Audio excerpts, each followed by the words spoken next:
Assalamualaikum warahmatullahi wabarakatuh. Nama saya Denta Fitrina Almera, NIM 2112004 dengan nomor absen 04 akan melanjutkan presentasi dari rekan saya yang bernama Akidah Fitriani dengan NIM 2112002 dengan nomor absen 2. Lalu yang terakhir, kita tadi membahas tentang sudut pandang orang pertama, tokoh sampingan.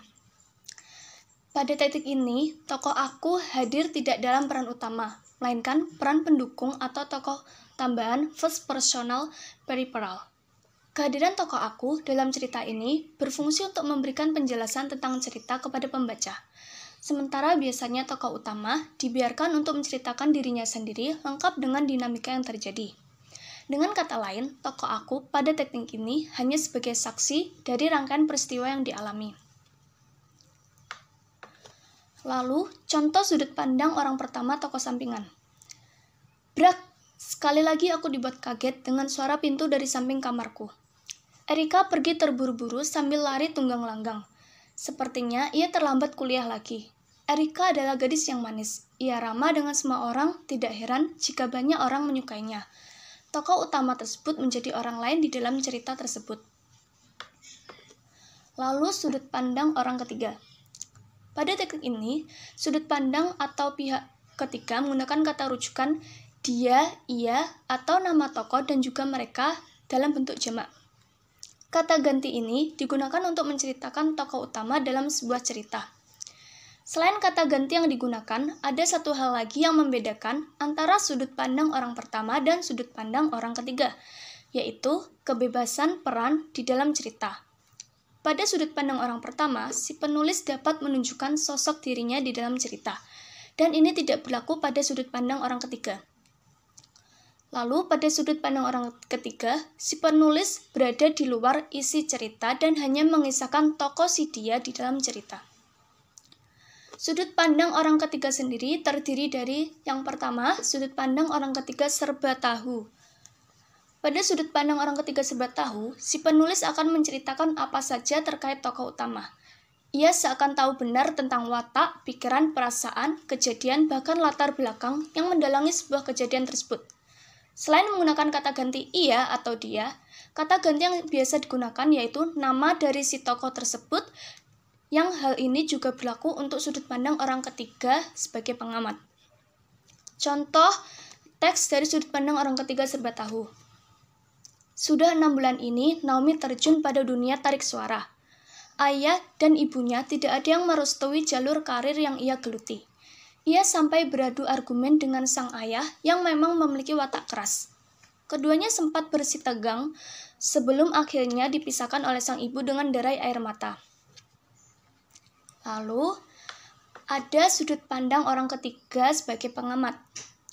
Pada sudut pandang orang ketiga ini, penulis menceritakan sebatas pengetahuannya saja.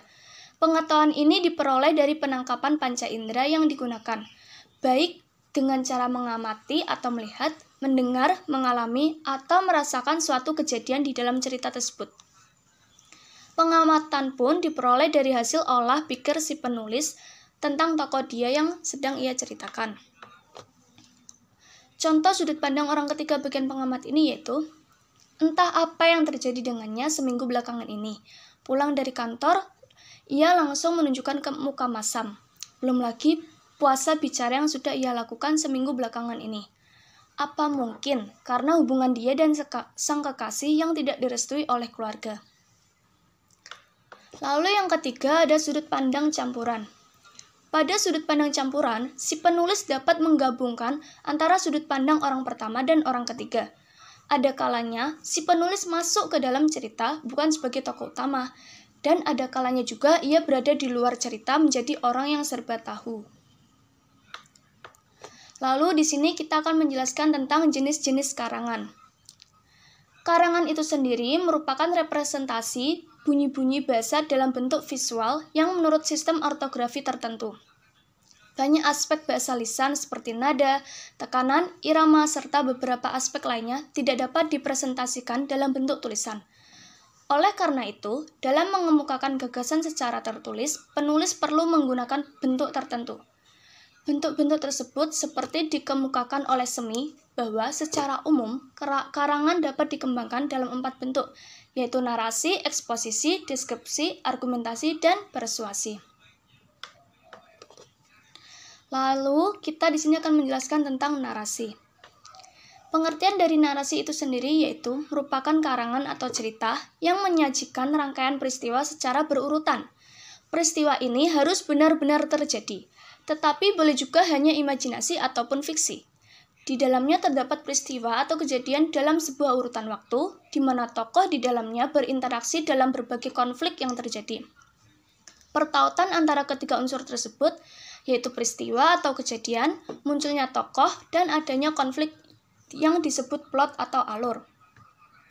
Tujuan dari menulis karangan narasi ini yaitu ada 2, memberikan informasi atau wawasan dan memperluas pengetahuan. Yang kedua, memberikan pengalaman estetis kepada pembaca. Lalu, unsur karangan narasi. Ada beberapa unsur penting yang terdapat di dalam karangan narasi. Yang pertama, tema. Tema adalah pokok pembicaraan yang menjadi dasar cerita. Yang kedua, alur atau plot. Merupakan jalinan cerita antara satu peristiwa dengan peristiwa lainnya. Yang ketiga, setting tempat atau waktu. Setting adalah tempat dan waktu kejadian dalam suatu cerita. Yang keempat, ada watak. Watak adalah sifat perangai atau tingkah laku suatu tokoh. Yang kelima, suasana. Suasana adalah suatu kesan yang ditimbulkan sehingga pembaca dapat turut merasakan suasana yang dihadapi oleh pelaku. Dalam suasana tersebut, masalah atau konflik dan resolusi atau penyelesaian masalah. Yang keenam, amanat. Amanat merupakan pesan moral yang terkandung di dalam sebuah cerita tersebut. Yang ketujuh, sudut pandang pengarang. Merupakan hubungan dengan dari mana penulis memandang suatu peristiwa. Umumnya, penulis menceritakannya dalam sudut pandang orang pertama atau orang ketiga. Narasi tersendiri memiliki ciri-ciri, yaitu 1. Terdapat perbuatan atau tindakan yang mengakibatkan masalah atau penyelesaian. 2. Menonjolkan unsur perbuatan atau tindakan. 3. Dirangkai dalam urutan waktu. 4. Berusaha menjawab pertanyaan apa yang terjadi. Yang kelima, berupa cerita tentang peristiwa atau pengalaman penulis. Yang keenam, ada konflik, karena tanpa konflik biasanya narasi tidak menarik. Yang ketujuh, memiliki nilai estetika. Yang kedelapan, terkadang dibumbui dengan sudut pandang penulis. Jenis-jenis narasi itu sendiri memiliki 3 macam, yaitu 1. Narasi ekspositorik atau disebut juga narasi teknis. Merupakan narasi yang memiliki sasaran penyampaian informasi secara tepat tentang suatu peristiwa dengan tujuan memperluas pengetahuan orang tentang kisah seseorang. Yang kedua, narasi sugestif.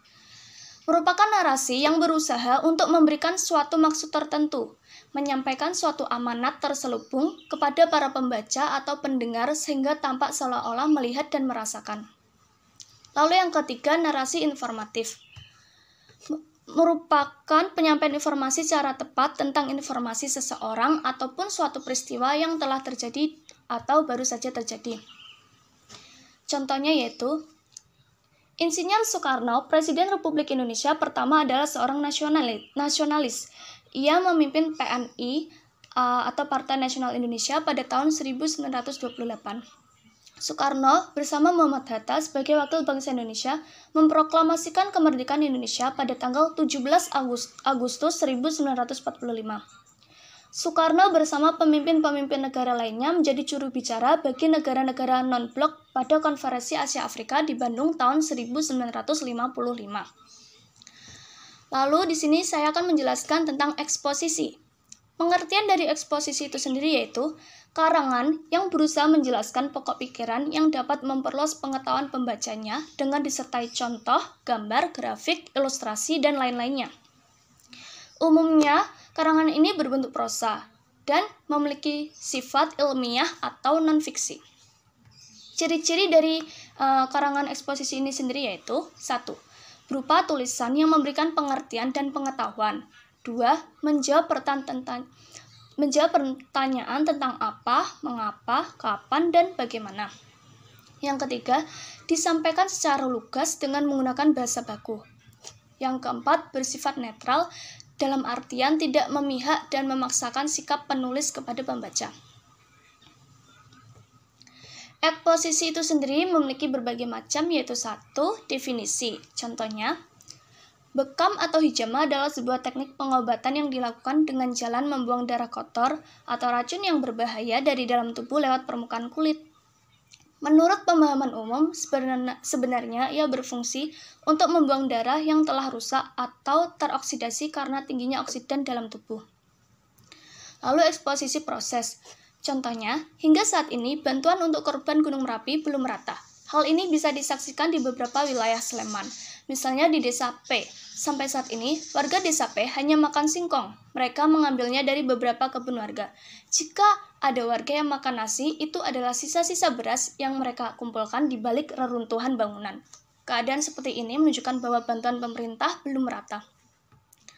Lalu ada eksposisi klasifikasi. Contohnya, limbah rumah tangga dapat dibagi menjadi limbah organik, limbah anorganik, dan limbah kimia. Sampah organik adalah sampah yang cepat terurai atau mengalami kerusakan yang cepat. Lalu limbah anorganik ataupun sampah anorganik adalah barang non-biologis yang membutuhkan waktu lama untuk dipecah secara alami. Lalu sampah atau limbah kimia adalah limbah yang sangat berbahaya, yang memiliki karakteristik biasanya merupakan benda cair atau terlarut menimbulkan efek negatif pada level tinggi. Lalu ada eksposisi ilustrasi. Contohnya, kebijakan pemerintah seringkali menyusahkan rakyat di kalangan menengah ke bawah, seperti kenaikan harga BBM yang sangat membuat rakyat merasa gelisah. Kenaikan harga BBM akan membuat harga jasa dan barang menjadi naik. Keadaan seperti ini akan menuntut rakyat untuk memutar otak agar dapat memenuhi kebutuhan. Lalu ada eksposisi perbandingan dan pertentangan. Contohnya, tinju bukanlah jenis olahraga yang banyak peminatnya. Yang banyak adalah penggemarnya. Berbeda dengan olahraga jalan kaki, peminatnya banyak, penggemarnya sedikit. Karena tidak ada yang menonton orang lain berjalan kaki. Lalu eksposisi laporan. Contohnya, sekarang ini teknologi menjadi semakin canggih, perangkat digital banyak mengalami perkembangan. Komputer memang masih digunakan sampai sekarang, namun banyak orang yang beralih ke komputer portable atau yang dikenal sebagai laptop. Langkah-langkah membuat paragraf eksposisi itu sendiri yaitu 1. Menentukan tema, menentukan tujuan, memilih materi yang ingin diambil, membuat kerangka karangan, mengembangkan kerangka karangan. Lalu, di sini saya akan menjelaskan tentang deskripsi. Teks deskripsi itu sendiri yaitu karangan yang melukiskan suatu tempat, situasi, orang, atau barang atau benda sehingga pembaca dapat merasakan arti atau maksud dari karangan atau tulisan tersebut. Ciri-cirinya yaitu 1. Melukiskan atau menggambarkan suatu objek tertentu. 2. Bertujuan untuk menciptakan kesan atau pengalaman pada diri pembaca agar seolah-olah mereka melihat, merasakan, mengalami, atau mendengar sendiri suatu objek yang dideskripsikan. 3. Sifat penulisannya objektif karena selalu mengambil objek tertentu yang dapat berupa tempat, manusia, dan hal yang dipersonifikasikan. Yang keempat, penulisannya dapat menggunakan cara atau metode realistis, objektif, impresionistis, subjektif, atau sikap penulis. Lalu yang berikutnya akan dilanjutkan dengan rekan saya yang bernama Ivan. Terima kasih. Wassalamualaikum warahmatullahi wabarakatuh.